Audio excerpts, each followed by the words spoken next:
I never thought I'd be telling this story. Honestly, I still can't fully wrap my head around it.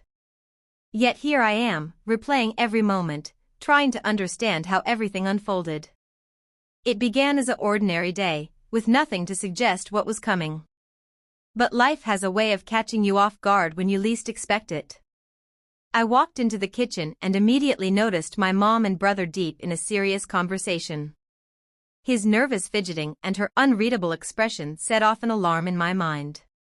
At first, I considered walking away, but curiosity got the best of me. When I asked what was going on, they shared a glance that made it clear I had interrupted something important. Then my mom said, "Your brother wants to do something, and I think I'm going to let him."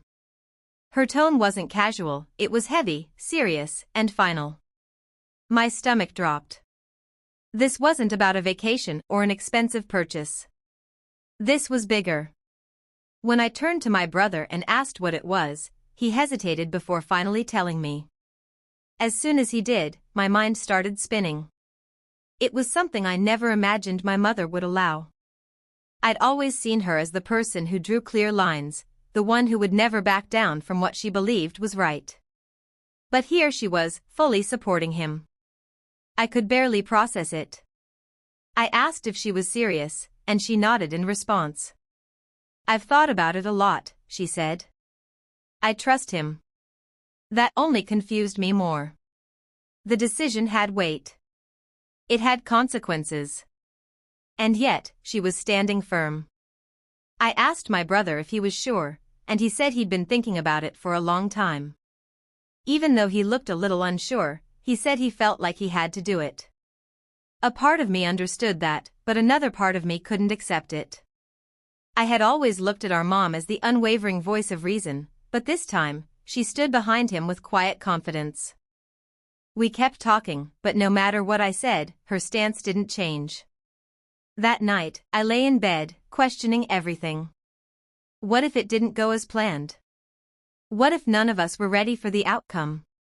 The next morning, my brother was quiet, deep in thought, maybe even second-guessing himself. But when our mom gave him a soft, encouraging smile, I saw the determination return in his eyes. That's when I knew, whether I agreed or not, it was happening. In the days that followed, my brother became more focused and serious. Mom, on the other hand, seemed calm, as if she had already come to terms with whatever was ahead. I later overheard her on the phone, explaining her decision to someone. She said she had to trust her children to make their own choices, even when it terrified her. That conversation stayed with me. Maybe this wasn't just about my brother. Perhaps it was about trust, learning to let go and believing that sometimes the people we love must choose their paths. Looking back now, I still don't know if it was the right call. But one thing is sure, it changed everything in ways none of us could have imagined. And we're still living with that change today.